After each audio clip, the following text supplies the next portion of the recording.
There are moments in life when you have to choose between family and loyalty to the past.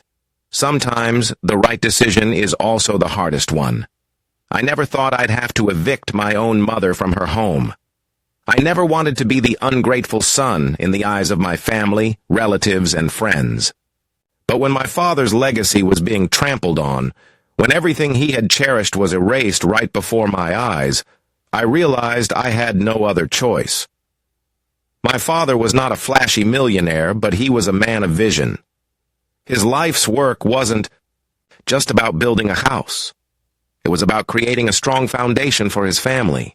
He was a master craftsman, a man of principles, and most importantly, an incredible father. When he passed away, I didn't just lose my dad. I lost my mentor, my guide, the man who taught me everything I knew about life. My mother grieved for a short while, but just a few months later, she remarried Steve, a man I barely knew. It didn't take long for Steve and his 2 grown children to start making changes to the house my father had built with his own hands. They didn't just redecorate, they erased every trace of my dad. I tried to turn a blind eye, but when I discovered that they were planning to add Steve's name to the property deed, essentially making my father's home their own, I knew I had to act. How did I, a 35-year-old man, end up in this situation? How did my own mother choose her new husband over preserving my father's legacy? And when my entire family, my friends, and even the community turned against me, could I still stand firm in my decision? This story isn't just about a house.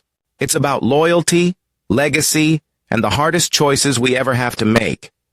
And to truly understand, let me take you back to the beginning, to my father, and to the house he left behind. My father wasn't just a builder. He was an artist, a mentor, and a man of deep conviction. He saw potential in everything: an old, run-down house, a rusty tool, even a struggling young apprentice who needed a second chance.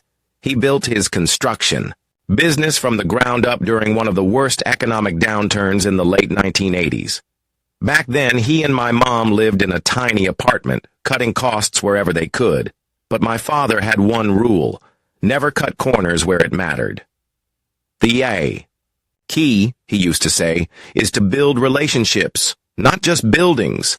That was his philosophy.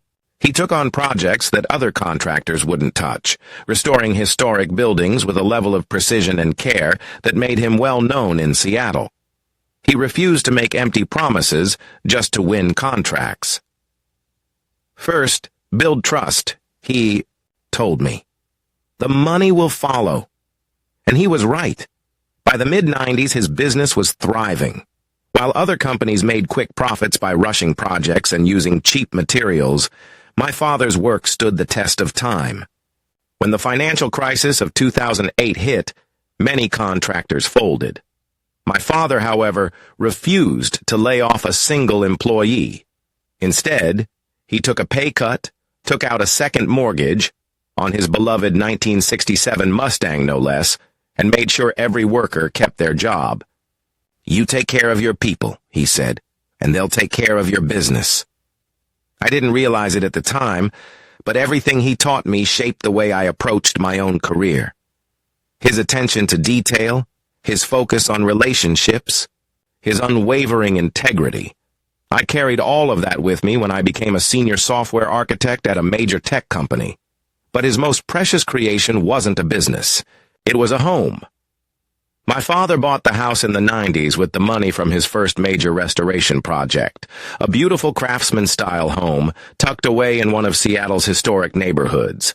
It was his pride and joy. "This house," he told me one evening as we sat on the back deck, "is like a living thing. Take care of it, and it will take care of you." And he did.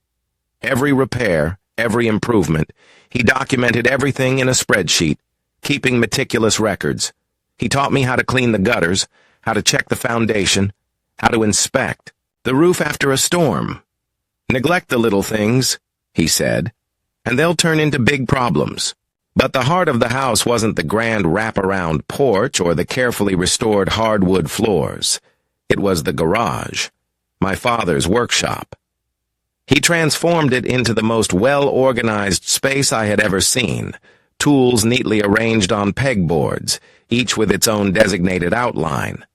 There was a workbench he built just for me, where he taught me how to shape wood, how to sand down imperfections, how to respect the materials. Every piece of wood has a story, he said. Our job is to help tell it. That garage was where I learned, more than just woodworking. It was where my father taught me patience, discipline, and the value of craftsmanship. It was where we spent years restoring his Mustang together, a project that became as much about father and son as it was about a car. His lessons stayed with me long after I left home. When I married Emily, my father helped us buy our first house. He refused to let us take his money outright, though. You need to stand on your own feet, he told me. I'll help, but this is your journey. He spent weekends helping me with renovations, teaching me everything he knew about home ownership. Even after I moved out, he called regularly, sometimes just to check in, sometimes to remind me, remember to delegate. You can't build a house alone. The last conversation I had with him was about the Mustang. He wanted to take it to a car show. Let's show these kids what a real muscle car looks like, he said, his eyes lighting up like a child's. He was still making plans for the future, right up until the end. And then, one morning, he was gone. A sudden heart attack. He was only 58. My father had planned for everything, except how quickly my mother would move on. At first, I understood. She was grieving. She needed support. When she started attending a church bereavement group, I was relieved. She mentioned a man named Steve, a widower who had lost his wife to cancer. Steve recommended a great book about healing, she said one day. Steve says it's normal to feel this way, she said another. Before long, Steve wasn't just a name in passing. He was having lunch with her, then dinner, then attending church functions with her. 6 months after my father's death, she announced that Steve was moving in. It'll be good to have life in the house again, she said. I tried to be supportive. I wanted her to be happy. But then things started changing. Steve wasn't just moving in. He was taking over. The first time I noticed something was wrong was when I saw contractors ripping out the custom-built bookshelves my father had made. Just throw all this old wood in the dumpster, Steve told them. Those shelves were the last. Project my father and I worked on together before he got sick. Your father's style was outdated, Steve told me. We're doing you a favor. It wasn't just the shelves. My father's workshop, James, Steve's son, turned it into a CrossFit gym. Lisa, Steve's daughter, repainted the walls, tore out the hardwood floors, replaced them with cheap vinyl planks. I told my mother that my father had left me the house. Legally, it belonged to me. You may own the house, Steve said, smirking. But we live here. We don't need your permission to improve our home. The final straw came when Steve tried to add his name to the deed. It's only fair, he said. We've built a life here. They weren't paying rent. They weren't paying for upkeep. And yet, they wanted ownership.